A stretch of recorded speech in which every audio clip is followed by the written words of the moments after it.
blood clot Proenza Schouler. Big up Proenza Schouler, right? So I'm sure some of you guys know that Proenza Schouler, the guys behind the brand, have left Proenza Schouler in order for Pastures New and have now joined the illustrious, where is it? What's the fucking article? They've now joined Loewe'S.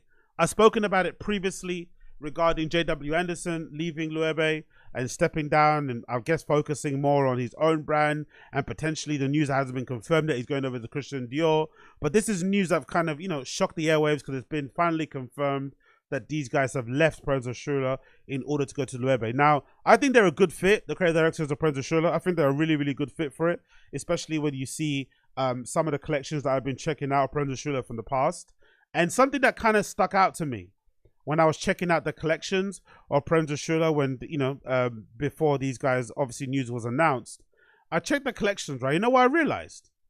When you go over, when you check Proenza Schouler, and you go through their fucking, their Vogue runway collections archive, I scrolled down, I thought to myself, when was the year that Phoebe Philo left Celine?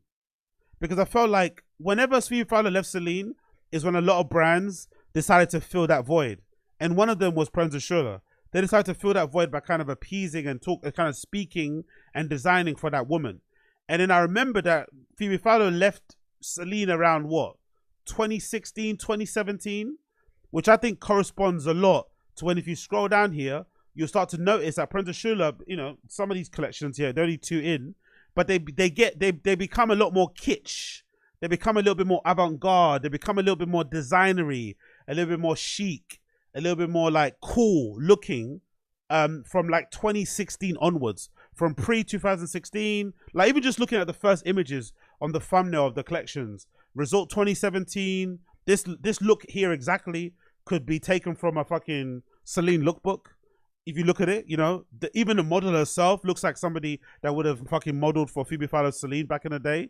The thumbnail for Fall 27 ready to wear could be taken from Celine.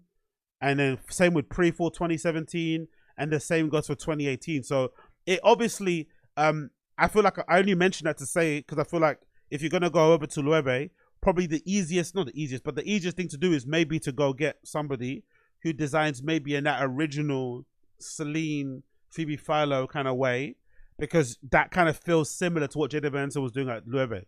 So maybe that was the reason why they got the Proenza Schouler guys in, because aesthetically, they are a bit more similar to what JW Anderson is doing. Obviously not the same, because I think JW Anderson is a little bit more whimsical, adventure-y, dreamy, it's a little bit more lofty, whatever it may be. But I do think they have similarities between what they do, and I think it'll be actually a great fit. It might be a little bit samey in terms. It might not be as adventurous or as risk taking as what JW Anderson was doing at Loewe'S, but it definitely won't miss a beat. I don't think it will, because I think aesthetically they kind of look very, very similar. Anyway, let's go to the article and see what these guys were saying about their appointment. And I also love the fact that the name Proenza Schouler as well is taken from their mother's maiden names, the 2 guys who are creative directors of this brand. I thought that's a really cool way to kind of pay homage to your lineage and also, have a really cool, iconic sort of sounding name for the brand. But anyway, let's continue. The article says here, we've of course followed Loewe'S for a long time and have the deepest respect for what has been built over the past decade. It's truly incredible. Did they even mention his name? They didn't even mention his name, did they? They just say what's been built. Who built it though? Who built it? Jack McCullough and Lazaro Hernandez shared with Vogue Business on Sunday evening. A few hours later on Monday morning, the founders and former creative directors of Proenza Schouler will be appointed creative directors of LVMH Spanish fashion house. Their nomination, which is effective on 7th of April, comes exactly a week after Loewe'S confirmed the departure of longtime creative director Jonathan Anderson. The house's values have always spoken to us and align very closely to our own. A commitment to craft and the arts, the freedom and the love of the expression and the pushing of boundaries, and of course, a deep engagement with culture. The designer duo added, these are all things we've constantly pursued at Proenza Schouler, a blight on a smaller, more independent scale. The goal is to honor the codes of the house through the lens of our own cultural histories and personal aesthetic perspectives. The role of the creative director today, in our view, is to highlight the brand's core identity in a new way and make it resonate with the current moment. Yeah, they sound like they know what they're talking about. They sound like they know what they're talking about. It's probably going to be a big role for them, working with LVMH, working with a big house or big brand like fucking Loewe. They are on it. They are on it like fucking Sonic. The first thing they plan to do upon arriving is to meet the teams, artisans and craftspeople. The level of craft that comes out of this house is second to none. So we're beyond excited to learn, collaborate together and help shape the next chapter of this remarkable brand's history.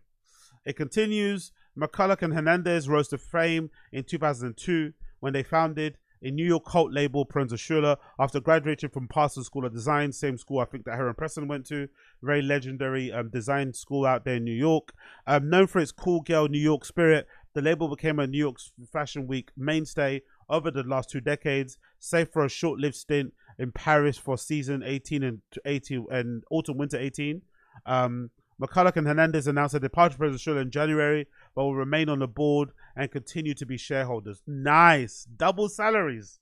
They're getting paid by fucking LVMH and getting paid by Proenza Schouler still. You love to see it. And when they eventually sell the brand, they'll also get a cut from it. You love to see that. Love to hear it.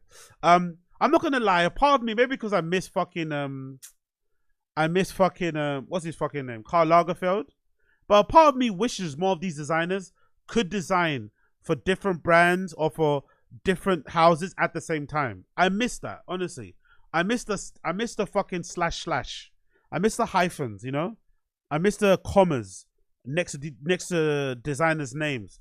You know, names, you know, you design for your namesake, design for another house. Nowadays, everybody's like prioritizing mental health, prioritizing focus, quality over quantity. But I'd love to see somebody step out there and be like, yeah, I designed my fucking streetwear brand. I've got my diffusion line. I do ready to wear. I've got an active wear brand. Like, I want someone to do that on the high level. Like, but people don't do that anymore, which makes sense. The new strategy is yet to be announced. When we stepped down from Proenza Schouler earlier this year, we spoke about the importance of having multiple and diverse chapters in our life and keeping things interesting and moving forward. I like that, by the way. I like that. When Loewe called, we knew it was a challenge we wanted to take on.